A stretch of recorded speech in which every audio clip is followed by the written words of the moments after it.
Po mga sipit yan. It's been a long time. Finally nakabalik din tayo dito sa farm after po ng mga flood control na nangyari. Lubog. So ngayon lang nakaka-recover mga tao po dito sa aming lugar dahil nga sa matinding baha. So December na pero lubog pa rin yung maraming parts ng Masantol at saka Macabebe, Pampanga. And rice done update po tayo mga sipit. So malapit na po yung harvest season. Good thing pinagawa po nila yung ano dito, yung pilapil ng palaisdaan, ayos using po yung ano heavy equipment, backhoe. Yan, pakita ko po sa inyo mga sipit na.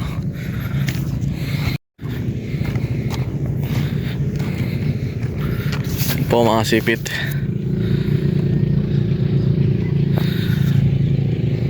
Mga palaisdaan po na binakaw dito, gawa nila as of the moment. Yan,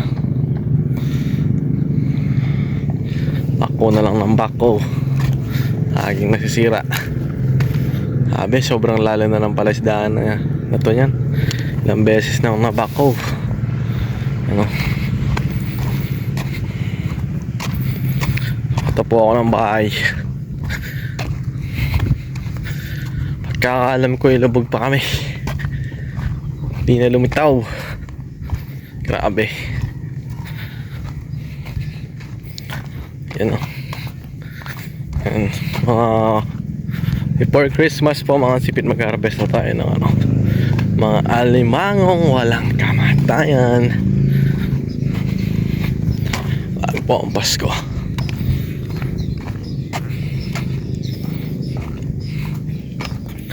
Parang dami nag-repair na ano dito. Nire-repair nila yung ano, palaisdaan, pilapil ng palaisdaan para maka-harvest sila ng maayos. Sa amin dun pa, grabe, lubog na lubog, wasak na wasak.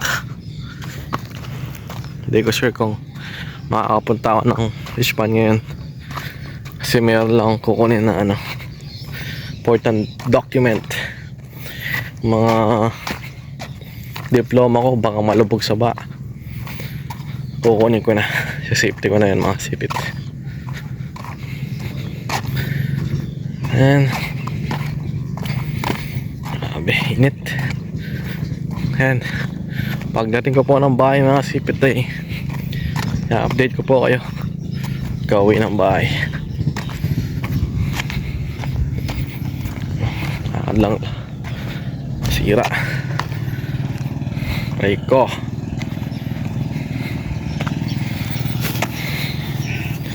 Sira na yun dito, kakagawa pa lang, na-damage na agad, naati na dahil po sa Bagyo Juan na nasira.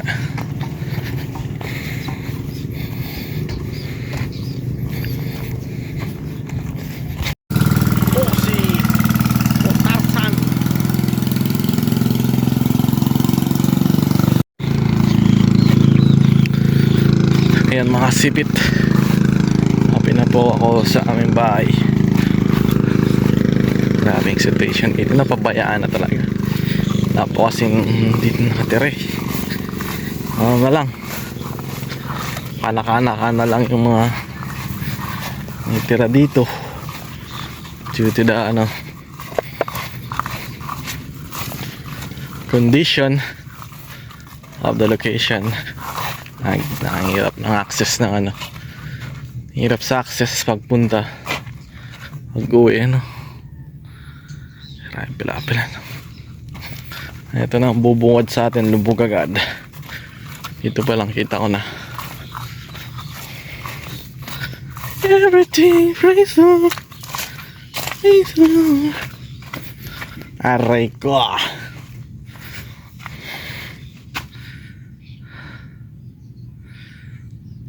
aray mo. Ayan, saan kaya ako dadaan nere? Di yan talaga kailangan, di ako no choice. Grabe oh. Sungin na natin to. Oops, ano, pumasok ng tubig.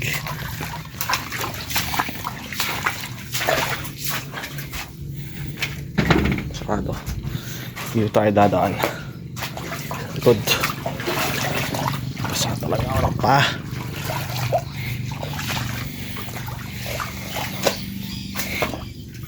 Aray ko. Dito tayo akit oh. Bahay muna tayo ngayon. Kaya muna ako makasipit ah. Lubog din sa likod ng bahay namin oh. Anong nangyari sa aming bahay? Bayan. Ayan. Bog. Bog, bog, bog. Mas ko pa. Igas muna tayo ng pa. Huwag na pala. Baka din pala dito. Aray ko, aray mo. Ganda pa naman ang bahay na to. Wala, nalubog. Sira talaga. Whether you like it or not. Temporary lang kasi lahat dito sa mundo. Hanapin ko lang yung hinahanap ko mga sipit. Mamaya mainit na. Ayan. Po mga sipit, hoping pagdating ng Pasko lumitaw na kami. Para naman makapag tayo ng maayos dito. Aray ko.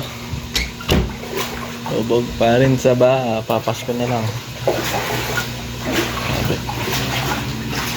Oh mga guys ay pang oil dito. Lalim banda dito. Lupog na, lupog. Mga ganyan. About to go home na mga sipit. Oh ay. Uuwi na.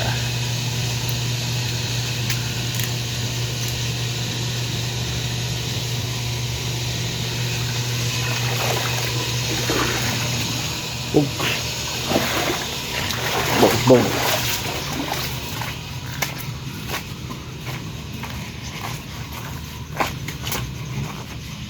O si Bakang Joseph nakalitaw pa rin.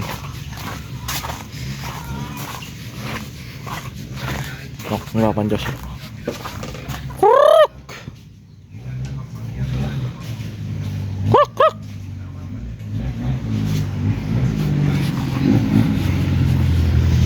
Baka Budweiser. Ito po yung pinaka way of transportation namin dito mga sipit. Bangka dahil lubog na lubog na.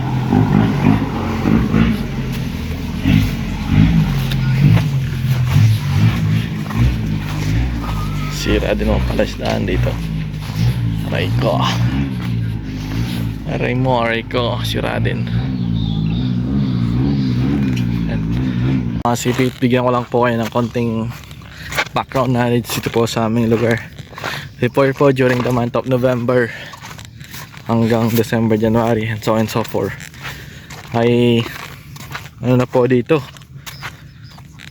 harvest time na po. Baga papatayo na po yung mga farmers dito sa aming lugar. Pero ngayon December na, December 1, malaki pa rin yung tubig, mataas pa rin yung tubig, kaya hindi po makapagpatayo yung mga farmers. Baba po yung low tide po yung indication na wala, in the long run possible po na mawala din yung ganitong hanap buhay or pagkakakitaan dito po sa aming lugar. Kaya dapat po yung government ay bigyan po ito ng attention at pansin at maglaan po sila ng long term resolution. Kasi kung di nila ito susolusyonan, magkakaproblema tayo sa food supply. Kasi isa po yung Pampanga, typically yung masantol sa mga maraming contribution in terms of food supply, like bangus, tilapia, ipon, alimango,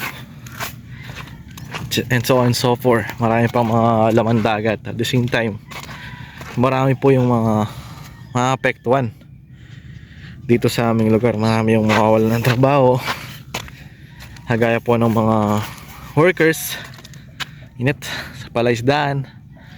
At the same time, yung mga farm owners ay instead na malugi po sila, syempre hindi na po sila maglalagay ng mga fingerlings sa kanilang palaisdaan. It's gonna be a domino effect po. Yeah, dapat as soon as possible ay magkaroon po ng long term resolution dito ang gobyerno ng Pilipinas, specifically po yung Pampanga.